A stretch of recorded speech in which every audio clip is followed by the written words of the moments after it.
Buenas noches, amigas y amigos. Bienvenidos una vez más a nuestro programa La Gente Quiere Saber, desde aquí, desde el Canal 11 del Zulia, como cada domingo, pues llevando un espacio para que podamos compartir con ustedes las opiniones de distintos expertos en los temas que consideramos de interés para usted, que fielmente está allí todos los domingos. Hoy quería hacer algunos comentarios sobre los recientes anuncios hechos por el presidente de la República en materia económica. Lo primero que debemos decir es que esa Asamblea Nacional Constituyente, que insistimos desde mi punto de vista es ilegal, ilegítima, había prometido que inmediatamente de instalada iba a resolver todos los problemas económicos de los venezolanos. Iba a resolver el problema del hambre, el problema de la escasez, el problema del alto costo de la vida, el problema de la crisis, y lamentablemente pues nada de esto ocurrió. Lo que ha ocurrido es que luego de más de un mes de instalada esa Asamblea Nacional Constituyente, el presidente de la República hace unos anuncios que desde mi punto de vista, tal vez equivocado, no lo sé porque no soy economista, pero me suscribo o recuerdo otros anuncios hechos por el presidente que simplemente se han traducido en decretar el hambre o más hambre para los venezolanos. Porque cada aumento salarial, la alegría le dura al venezolano el tiempo que dura el anuncio y en ir a la tienda o al supermercado a comprar los productos. Porque mientras se tomen medidas populistas, mientras se tomen medidas que busquen agradar a un sector pequeño de la población que desconoce en profundidad o puede desconocer en profundidad lo que es la materia económica, vamos a seguir con estos problemas. Porque como lo decía, este tipo de anuncios populistas, irresponsables, que no van acompañados de políticas realmente serias, que vayan a estabilizar la situación económica del país, lo que produce es más crisis, más desosiego y más hambre. Muy sencillo, cada vez que hay un aumento, ese aumento, si es del 40%, mínimo los productos en el mercado o en las tiendas se ponen en un 80% o 90% de aumento. En muchos casos, hay que decirlo con responsabilidad, por especulación, pero en muchos casos, y en la mayoría de los casos, simplemente es por la incertidumbre que viven los comerciantes con respecto a la readquisición de mercancía. Es decir, un comerciante que compra, por ejemplo, una caja de mantequilla o una caja de huevo a un precio, cuando la va a vender, la vende y a lo que va a reponer el producto está perdiendo porque el producto está 2 veces más caro de lo que lo había comprado al momento de hacer esa inversión. Entonces obviamente hay que empezar a proyectar los precios, a proyectar en cuánto se va a ubicar el precio a la hora de reponer para poder vender el producto. Entonces, cuando hay este tipo de aumentos, repito, que no están acompañados de políticas serias, de políticas económicas realmente profesionales, hechas por profesionales, ocurre esto que lamentablemente vemos luego de cada aumento presidencial, que simplemente todo es más caro y ese aumento de sueldo se diluye inmediatamente en el supermercado y se diluye inmediatamente en el pago de los servicios o en la compra de repuestos o en la compra de cualquier encero, de cualquier producto de primera necesidad.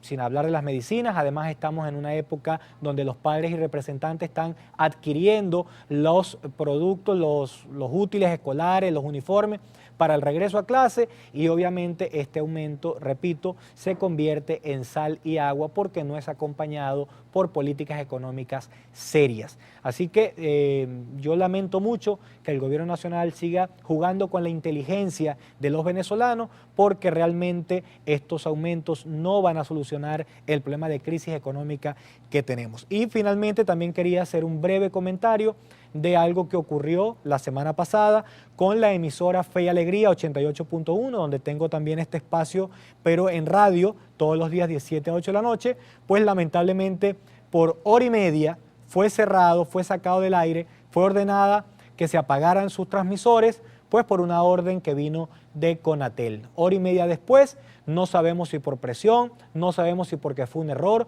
o no sabemos si fue un mensaje que sigue enviando el gobierno a una emisora que ha mantenido la crítica, que ha sido objetiva, que es una emisora que se caracteriza, como dice su eslogan, con todas las voces, pues simplemente fue sacada del aire por mantener una posición digna, una posición de verdad, una posición de libertad, y que esto, a mi juicio, fue lo que causó esa amenaza de cierre que se concretó en un cierre por 1 hora y media y que posteriormente regresó a la parrilla de las emisoras de FM. Ojalá haya sido un error. Ojalá no se sigan cerrando medios de comunicación. Ojalá el gobierno entienda que si se quiere vender como una democracia, tiene que mantener los espacios de los medios de comunicación abiertos, plurales y dispuestos a escuchar las críticas que desde él podamos hacer. Así que ojalá que esto no vuelva a ocurrir, que esto, repito, haya sido un error y que esto no lo volvamos a ver más nunca en Venezuela. El día de hoy vamos a conversar sobre un tema que es del interés de todos, porque es un tema que nos afecta diariamente a los zulianos y tiene que ver con los cortes de energía eléctrica, tiene que ver con la fluctuación de la energía eléctrica que tanto daño, que tantas penurias y calamidades hacen pasar a los ciudadanos cada vez que ocurre este tipo de interrupciones. El día de hoy estaremos conversando con el ingeniero electrónico Marcelo Monod, quien es presidente del Centro de Ingenieros del Estado Zulia. Con él estaremos pues conversando sobre este tema que tanto nos afecta a los zulianos. Bienvenido, Marcelo, gracias por acompañarnos al programa la noche de hoy. Pero muchas gracias, Juan Pablo, realmente complacido de estar en este programa. Y bueno, de un tema tan interesante, tan importante y tan preocupante para nosotros los zulianos y los venezolanos, como es el tema del servicio eléctrico. ¿Qué está sucediendo? La gente dice, ¿hasta cuándo nosotros vamos a tener estos apagones? ¿Qué es lo que está pasando? Realmente lo que tenemos ahorita en el sistema eléctrico regional y nacional es un sistema estructural.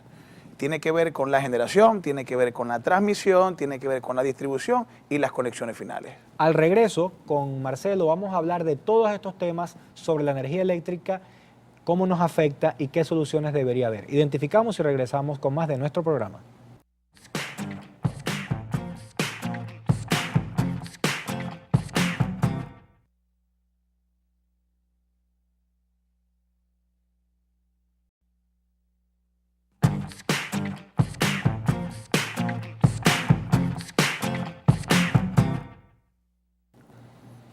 Continuamos, amigos, con nuestro programa La Gente Quiere Saber, conversando con el ingeniero Marcelo Monod, presidente del Centro de Ingenieros del Estado Zulia, con quien estamos conversando sobre el tema del problema eléctrico en el Zulia y en toda Venezuela. La primera pregunta, Marcelo, tiene que ver con eso. ¿Por qué estamos sufriendo los zulianos de cortes eléctricos? O sea, ¿por qué en pleno siglo XXI, un país petrolero que se jacta de ser una potencia energética, tenemos que estar padeciendo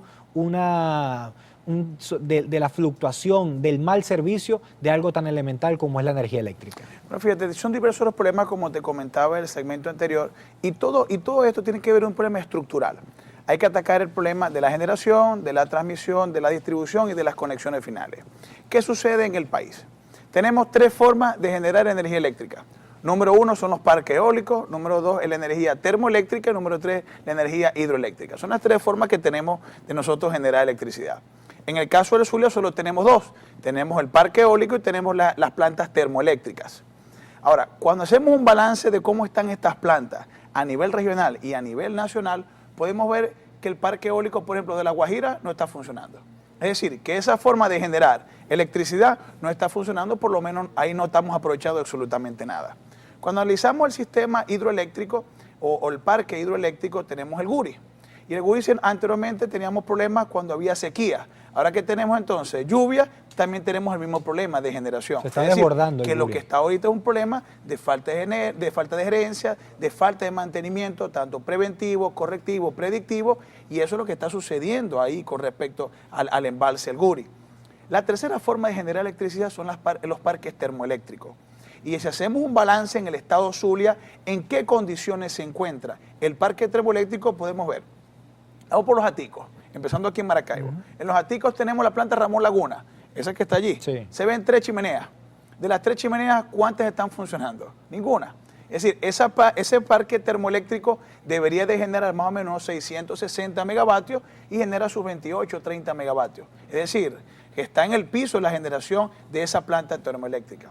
Si nos vamos a la costa oriental del lago, tenemos el parque termoeléctrico. No llega ni al 10% entonces. Mira, ni siquiera el 10%. Ni siquiera el 10% de su 660 capacidad. y tenemos 28, 30 megavatios lo que está generando eso allí. Si nos vamos a la costa oriental del lago, tenemos el parque termoeléctrico de Bachaquero. Ese parque termoeléctrico debería generar 500 megavatios. ¿Cuánto está generando el de Bachaquero? 0 megavatios. Es decir, tampoco estamos aprovechando esa planta, una planta que costó miles de millones de dólares y realmente no se ha puesto nunca en funcionamiento esa planta termoeléctrica. En la misma costa oriental del lago, vamos a la barcaza de Antonio Nicolás Briceño, que está en el municipio Baral. Esa barcaza debería generar 102 megavatios.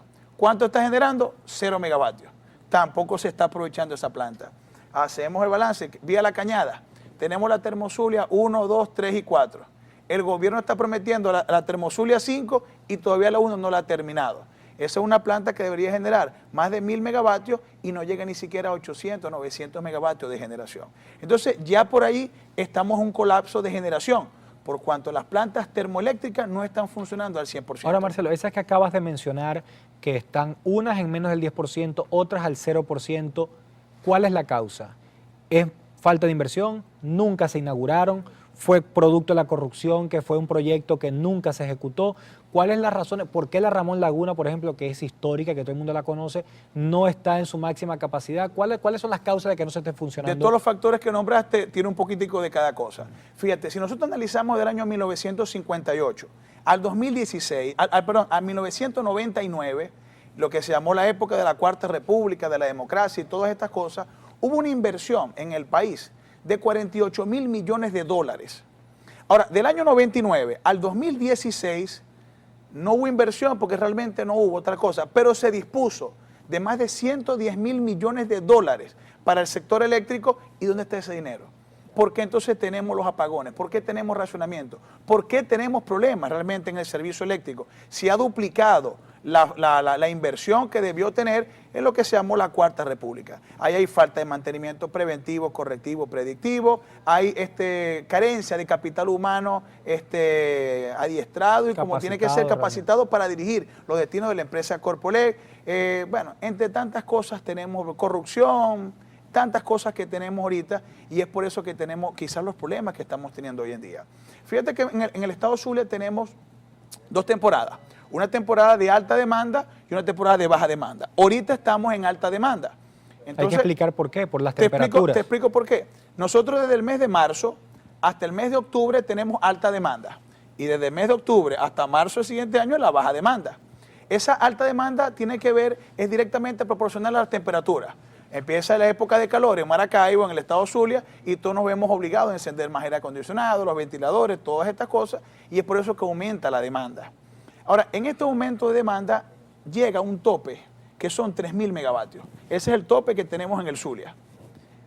¿Qué pasa? 3.000 megavatios de generación. No, esa es nuestra demanda. De demanda. Nuestra demanda son 3.000 megavatios máximo, 3.000, 3.100. Okay. En ese rango estamos. ¿Qué pasa cuando en el Zulia solamente estamos generando 1.000 a 1.200 megavatios? Entonces la gente dice, bueno, si tengo 1.200 megavatios de generación, con las pocas que están funcionando, ¿cómo llego a los 3.000? Bueno, del Guri nos envían 1.000 megavatios que suman 1.200 más 1.000 que me vende el Guri son 2.200. ¿Cómo llego a los 3.000? Tengo que irme obligatoriamente a un racionamiento. Y ese racionamiento obligado, porque los megavatios yo no los puedo sacar en una bodega, ni en el supermercado, ni en ningún lado los puedo sacar. Como no tengo esos megavatios disponibles, tengo que irme obligatoriamente a racionamiento. Y al no hacerle mantenimiento a las líneas de transmisión, de distribución, de su transmisión y conexiones finales, bueno, tengo el caos que tengo ahorita, intermitencia todos los días, apagones, bajones eléctricos, cosa que la empresa Corpolec no está respondiendo. Se nos queman los equipos y lamentablemente nos quedamos con los equipos quemados. Si todas esas plantas o sistemas de generación de energía estuvieran por lo menos en un 80%, ¿bastaría con eso para cubrir la demanda del Zulia en su pico más alto de demanda, que es 3.000, y todavía quedaría para llevar por otra parte? Es decir, ¿tenemos capacidad instalada en el Estado para resolver el problema si hubiese eficiencia dentro de la empresa? Por supuesto, mira, Si nosotros sumamos todas estas plantas termoeléctricas más el parque eólico en el estado Zulia, el Zulia no dependiera del Guri. Tenemos una capacidad instalada de 3.100 megavatios. Si todas nuestras plantas estuviesen funcionando, nosotros no tendríamos ningún problema para atender el estado Zulia. ¿Qué es lo que sucede? Que de estos 3.100 megavatios instalados, solo funcionan 1.200. Y es por eso que tenemos esta gran deficiencia. En el país, fíjate, esto es un dato que el gobierno no da. En el país, la demanda nacional llega hasta 18.000 megavatios aproximadamente. Y la capacidad instalada en Venezuela es cercana a los 32.000 megavatios. Es decir, si todas las plantas termoeléctricas, parques eólicos casi el doble, y sistema hidroeléctrico, 36.000. Por supuesto, porque la planificación que se hizo obviamente va en crecimiento y el país hasta el año 1998 iba en crecimiento. Y los responsables de Enelven y todas estas plantas termoeléctricas y dirigir los destinos de la energía eléctrica en el país habían previsto esto. Y es por eso que esto se hizo. Lo que pasa es que tú tienes una muy baja generación, falta de mantenimiento y ahí los problemas que tenemos hoy en día. Vamos a identificar y regresamos con más de esta entrevista con Marcelo Monod, presidente del Centro de Ingenieros del Estado Zulia, hablando del tema eléctrico. Adelante.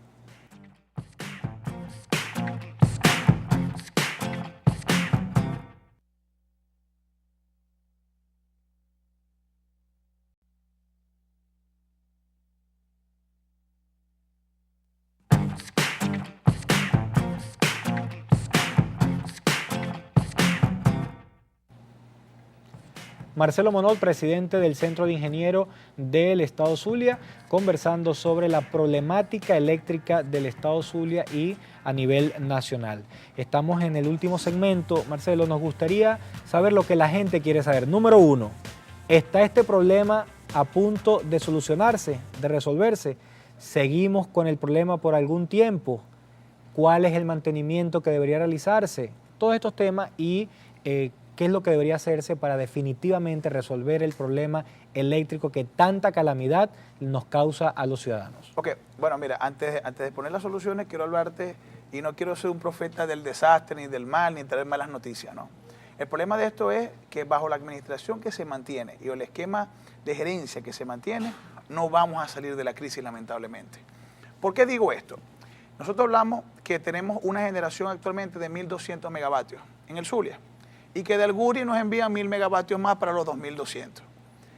Tú tienes que revisar y tienes que ver cómo están esas torres, Juan Pablo. Las torres que están en el lago de Maracaibo son 12 torres metálicas que nos traen esa electricidad del Guri. Esas torres están a punto de colapso. Eso en cualquier momento se cae. Porque no se le ha hecho mantenimiento en los últimos 10 años.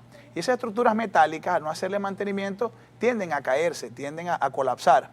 ¿Tú te imaginas que el Zulia se quede sin esos 1.000 megavatios que vienen del Guri? Tendríamos entonces una generación de 1.200 para atender la demanda de los 3.000. Es decir, aquí pudiésemos tener racionamiento por encima de las 12 horas, irresponsablemente de la empresa Corporate y el ministerio que no han atendido este tema. Esto es un tema que hay que verlo desde el punto de vista estructural, atenderlo desde la generación, desde la transmisión, subtransmisión, distribución y conexiones finales, atendiendo los mantenimientos preventivos, correctivos y predictivos y buscar un personal calificado para atender todas estas cosas. En el caso del Zulia, si nosotros atendemos y recuperamos la generación termoeléctrica, es decir, que la planta Ramón Laguna se viera 3 chimeneas funcionando allí, o todo el sistema, pero la 3 chimeneas lo que indica que está funcionando. Si recuperamos la planta de Bachaquero, si nosotros recuperamos la barcaza Antonio Nicolás Briceño, si la Termozulia 1, 2, 3, 4 la ponemos a funcionar, si el parque eólico de La Guajira lo ponemos a funcionar, mira, y las otras plantas pequeñas, nosotros garantizamos que el Zulia no va a depender del Guri y garantizamos que vamos a tener electricidad las 24 horas. Aunado a eso, haciéndole mantenimiento, no tendríamos estas fluctuaciones constantes que estamos teniendo en las horas pico. Fíjate que la electricidad se va a las 12, a la 1, a las 2 y luego se va en la noche. Cuando todo el mundo empieza, en sus casas, empieza a prender los aires acondicionados y esa demanda aumenta. Si nosotros atendemos esto, nosotros no tendríamos ningún tipo de problema. Pero hay que cambiar la forma de gerencia. No podemos seguir improvisando. La solución no está en comprar más plantas termoeléctricas.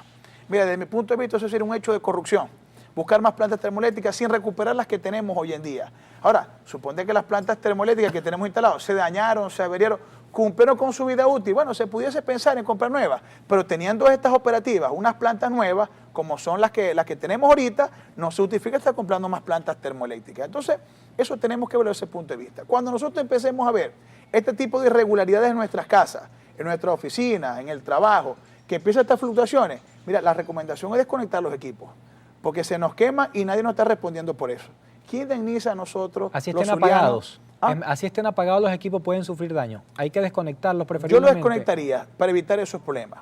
Fíjate que a veces tú colocas el equipo, está conectado y tiene unos LED rojos encendidos. Bueno, yo me iría todavía más radical. Yo me quitaría eso, yo desconectaría eso y me quitaría ese problema. Pero lo que veamos eso enseguida, apaguemos nuestro equipo, desconectemos, esperemos que se estabilice el sistema y luego volvamos a colocarlo porque nadie nos está recomendando eso.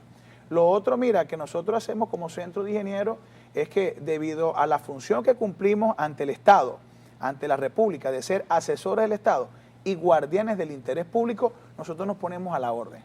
Este grupo de especialistas está disponible, dispuesto a trabajar gratuitamente en la búsqueda de soluciones a estas problemáticas que tenemos aquí. Si nosotros no somos tomados en cuenta, imagínate, vamos a continuar con el problema, porque lo que están colocando de esos destinos es personal no calificado. Nosotros nos ponemos a la orden y ponemos a la orden también todos esos proyectos importantes para la búsqueda de soluciones. Fíjate también cómo este problema eléctrico, Hidrolago reconoció que había tenido problemas en el suministro de agua porque las bombas que se encargaban de suministrar agua desde Planta C a los municipios de Maracaibo y los otros adyacentes no habían podido darse debido a que problemas eléctricos quemaron las bombas de Hidrolago y fíjate cómo este problema también se lleva a otras áreas, bueno, generando todo este tipo de calamidades, todo este tipo de problemas y disminuyendo nuestra calidad de vida.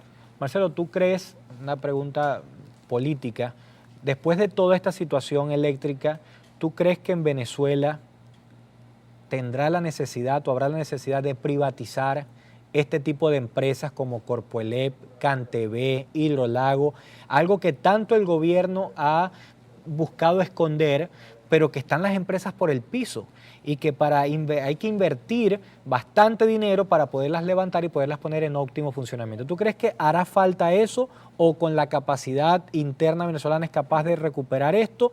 Y el tema de las tarifas, así como la gasolina, ¿tú crees que la electricidad está siendo subsidiada y está muy por debajo de lo que debería ser el cobro para poder mantener óptima el sistema?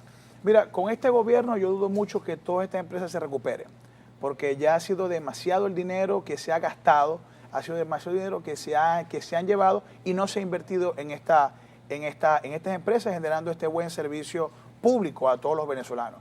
Un cambio de gobierno, mira, habría que estudiar eso muy bien, porque habría que tener inversión extranjera para nosotros poder recuperar todo esto. Y el país, en el caos que se encuentra ahorita, económico, financiero, mira, para mí sería algo inevitable que nosotros tengamos que buscar alguna inversión para que nos ayude a recuperar todas estas empresas como tal. Yo eso lo veo de verdad, creo que nosotros también tenemos un capital humano importante, todavía queda en Venezuela capital humano importante, más estoy seguro que el que va a regresar con un cambio de gobierno se pudiesen mejorar mucho los sistemas, pero obviamente necesitamos también de una inversión para recuperar todas estas cosas. ¿Por cuántos meses más coyunturalmente? Porque sabemos que el problema no se va a resolver, pero ¿crees tú que en unos meses que las temperaturas empiecen a descender, empiezan a disminuir los racionamientos? Mira, a partir del mes de octubre comienza la baja demanda.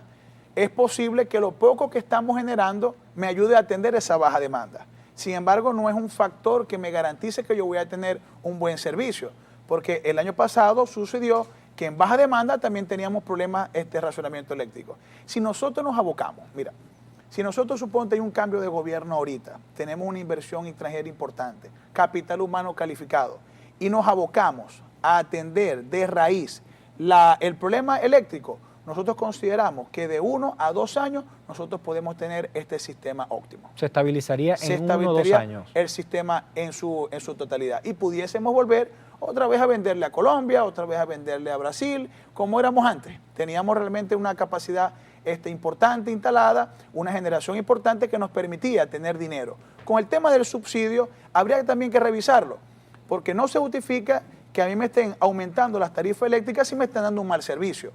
Mira, la gente estaría bien contenta pagando un buen servicio eléctrico acorde a lo como está dando el Estado, ese suministro de energía eléctrica. Lo mismo sería con el tema del agua, lo mismo sería el tema de la gasolina.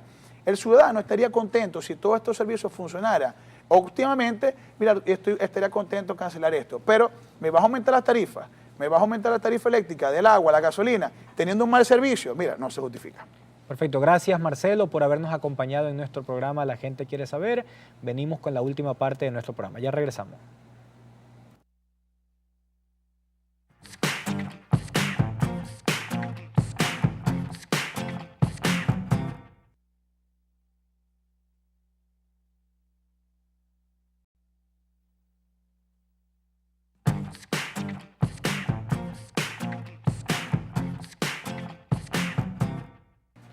Bien amigos, continuamos con nuestro programa ya en la parte final. Simplemente quería pues hacer un comentario final sobre este tema que hemos conversado el día de hoy. En Venezuela estoy convencido que hay la capacidad técnica, profesional para resolver el problema eléctrico, el problema de combustible, el problema de alimentación, el problema de desabastecimiento. En Venezuela hay capacidad técnica preparada y profesional para resolver esto. Pero mientras estos temas sean atendidos desde el punto de vista políticos, sean atendidos desde el punto de vista de improvisación, lamentablemente el problema no lo vamos a resolver. Los técnicos, como lo dijo Marcelo durante todo el programa, tienen sus explicaciones, nos dan sus explicaciones técnicas, pero los ciudadanos, usted, señora, señor que nos está viendo, constantemente está sufriendo y padeciendo de esa calamidad que significa no poder contar con la energía eléctrica las 24 horas del día. Algo tan básico como esto es inaceptable que en pleno siglo XXI, lo reitero, en un país potencia petrolera, en un país potencia energética, estemos sufriendo de esta situación tan lamentable y tan triste. Porque además no es solo que nos afecta nuestra calidad de vida cotidiana, sino que nos causa un gasto adicional al que estamos acostumbrados, porque reponer un aire acondicionado, reponer una nevera, un microondas, una licuadora, un equipo de sonido, cualquier cosa, eso es inalcanzable. Por supuesto, la empresa eléctrica no responde, como no responde el gobierno por la cantidad de fracasos en las empresas del Estado que ha tenido, como ha sido en PDVSA, como ha sido en Hidrolago, en Corpoelec, en todas las empresas del Estado que pareciera que se posa sobre ellas el rey Midas, pero al revés, donde todo lo que tocan, en vez de convertirlo en oro, todo lo que tocan lo destruyen, todo lo que tocan lo convierten en algo que no sirve. Así que nosotros, ojalá que estos espacios sirvan para hacerles un llamado de atención responsable a los responsables, valga la redundancia, de estas empresas, para que se coloquen del lado del profesionalismo, se coloquen del lado de la para los que fueron profesionales, para los que fueron formados, y dejen de lado la politiquería para resolver definitivamente este problema. No podemos seguir sufriendo de problemas que en el resto del mundo están erradicados y que en nuestro país estuvieron erradicados y que han vuelto por este mal gobierno. Es momento de despedir nuestro programa, sin antes invitarlos a ver del segmento Desde la Biblioteca, como cada domingo, conducido por el doctor Ángel Lombardi. Buenas noches. Seguimos como todos los domingos desde la biblioteca, en el programa La Gente Quiere Saber, básicamente tratando el tema cultural, el mundo de los libros, de los autores, pero también tocando temas políticos, nacionales, internacionales, en fin, aprovechando la oportunidad que se me da en este programa La Gente Quiere Saber para compartir con ustedes algunas impresiones y algunas opiniones. Hoy quiero hablar de manera muy afectiva y pido disculpas a los televidentes, a ustedes, porque voy a hablar de mi hijo mayor, Ángel Rafael Lombardi Boscán, actual director del Centro de Investigaciones Históricas, profesor titular en Luz y consejero universitario. Lo hago sin pudor porque Ángel Rafael fue merecedor del Premio Nacional de Historia, de tal manera pues que más allá del cariño y la identificación paterna con él y mi simpatía hacia su persona y su trabajo y mi solidaridad y acompañamiento, realmente es un valor intelectual del país, merecedor, repito, del Premio Nacional de Historia otorgado por la Academia Nacional de la Historia, aparte de otros reconocimientos. Ángel Rafael dedicó su doctorado en Madrid a estudiar el período que va entre 1750 y 1823. decir, lo que se llama en los textos de historia la preindependencia y la independencia, ¿no? Producto de esos 5 años del doctorado y después muchísimas lecturas e investigaciones posteriores, él produjo un trabajo monumental que hemos tenido que ir publicando poco a poco. Hay una primera parte de la tesis doctoral que se llama Bandera del Rey, que abarca un poco el periodo de finales del siglo XVIII, comienzo del siglo XIX, y el proceso de independencia hasta el año 1819, en donde se narra pues todas las peripecias políticas, militares de la época, ¿no? Esta misma investigación se continúa con otro libro, Estrategia de la Derrota, que ya sería de 1819 a 1823, igual, el mismo estilo, la misma investigación y el mismo abordaje, ¿no? La gran novedad teórico-metodológica de Ángel Rafael en esta investigación es que su fuente principal de información, aparte que él ha manejado toda la bibliografía sobre estos temas, es que él privilegió en los archivos la visión de la independencia venezolana e hispanoamericana en la versión española. De tal manera que básicamente el libro trata de reflejar lo que es la otra cara de la moneda, o sea, la otra historia, no la historia vista desde Venezuela o desde América Latina, normalmente llena de antihispanismo, llena de prejuicios antiespañoles, muy marcada por la masonería y la influencia anglosajona contra España, sino que el propio testimonio español, para él, entonces Ángel Rafael, hacer un balance de equilibrio entre las diversas visiones para tratar de darnos un testimonio bastante original, bastante novedoso, bastante importante. En esta investigación también destaca un libro monográfico en donde él se dedica sobre la conspiración de Maracaibo en 1799.